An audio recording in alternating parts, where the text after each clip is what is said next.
No, Wait, hold on. No one asked you to deal with guys that were going to give you trauma. Now you expect me to be to be some type of therapist. I'm the man. That's not my job to be a therapist to fix guys that you shouldn't have got with in the first place. I think it's you're putting things onto men that men don't actually need to deal with. I'm just supposed to be a good man. That I don't need to be your therapist and to fix why this guy did this to you and did that to you. I mean, you're sounding like somebody that's experienced some really toxic women because because seriously, because it's coming across that way because I'm almost feeling an attack. I'm gonna lie, I've just come and sat here with you lot. I tried to catch in what the subject was, but there's a bare aggression in the way he's not aggressive. He's just being honest. And what he's saying is that, like, why should the men of the future have to pay for your past? So if you had, and I'm not saying you did, I know not all girls did, but this is just a common thing that men tell me. And then, like, if you had toxic boyfriend, toxic ex, bad boy, and then you get in this new relationship and you dump all of that onto the new guy, why does he have to deal with that? Yeah, no one should have to deal with that. However, you come with your own things as well. Everyone comes with their own things. I feel like it's about how people unpack it. I think once you know what those things are, it's not to go to the new person that you're seeing, oh, this has happened to me and you better not do this to me. Do you get what I mean? It's about everybody has their things. So my thing is this, right? It gets to me when women automatically, when a man speaks, you start trying to put all this aggression, all these types of things. It's not that. Please, we need to stop this because it's a tactic that women use all the time, especially on here. It's a shaming tactic. That as soon as a man speaks about something, you start talking about aggression and all these types of things. We need to really to stop it because that's not what's going on here. But I have to pull it up because I always say, listen to people's words. Yeah, listen to my words. Don't listen to the tone because what tends to happen is you use the tone and use the tone to take away from the actual message. The actual point. So, like, there's no aggression here. There's no animosity. There's nothing. But literally what I'm saying is women tend to go and do this. And we have experienced this. And as men, we're trying to speak and tell you of our experiences. And we speak in a way that men speak. Whenever we do, we're shamed for it. Okay, that's a natural response for you, right?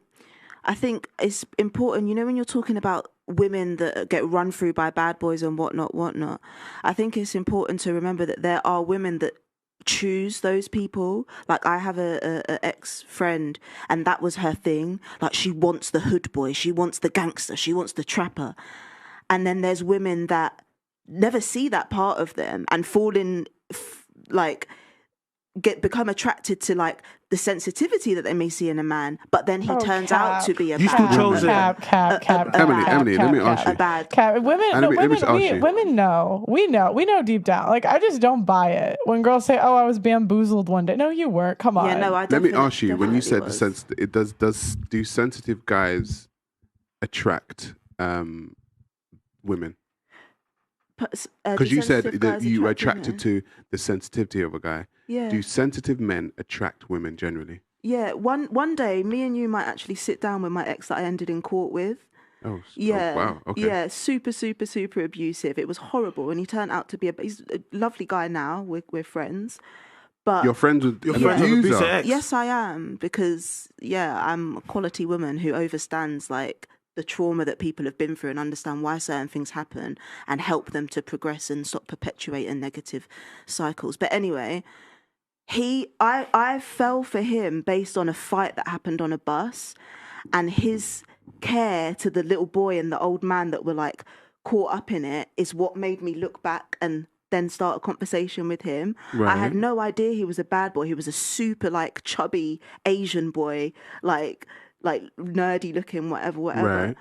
And it was after months of really, like, sweet conversations and whatnot. There was no inkling. There was no red flag that this could be a bad guy.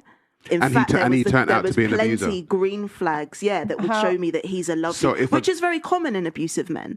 So don't you think someone who's too emotional is more likely to be an abuser? Yeah, and that's something that I now identify after the years. Because they don't know how to control their emotions. Exactly. So I think it's really important that we don't kind of, you knew, because it's not as how long? So it was about 6 months, you said, before he started to show signs. The first, like, proper abuse was after, like, 9 months. After 9 months, and then how long did it go on for that? For 3 years. For 3 years, and then you took him to court? No, a police officer drove past as he punched me into a bush. An undercover police officer drove past. They jumped out and took him. They didn't need me because they witnessed it. I'm not a snitch. But this is where I don't understand. You say you didn't know, but he wasn't abusive for 9 months, and then you knew for 3, and you stayed. I was a child, and that's why I've been through so much therapy to make sure that I don't. How old were you? Let's not, because it's. How old? I can't. No. Like, let's not. Yeah. Because the reason why you said you was a child, so we need to know how old to. I'm saying it was then. So when someone says to me, the age? You stayed. Yeah, I didn't know. What's the age? How old? We're not doing that, baby. But the point is that doesn't sound honest, because you did know. If you stayed longer, you stayed for 3 years. You were there for. I knew, but I'm saying how I became his girlfriend. Before me becoming his girlfriend, the courting, the initial period, there were no signs. It was after I was his girlfriend, I was his. Then he was relaxed. Do you understand? I was with you. I was with you, yeah, until you said, "Oh, I was young," and then I asked you how old you was, and you won't tell me. See, that sounds disingenuous to me, because the rest of the I said to Sarah, I would love if we could have a conversation. We don't have to. We're just in the age. No, this came about from eventually. So my type has like always been like I don't know. I'm attracted to like the not typically or stereotypically beautiful men. He was cute, the one you just showed me. So when you say you called off an engagement, yeah, so he was going to propose one day, like people let it slip, and then I kept on hinting like, I don't think it's the right time, it's not the right time. That dude that you just said. Okay. And then he didn't. Like the ring's still sitting in Hatton Gardens. Like after a while, like I just realised that it wasn't going to work. So why?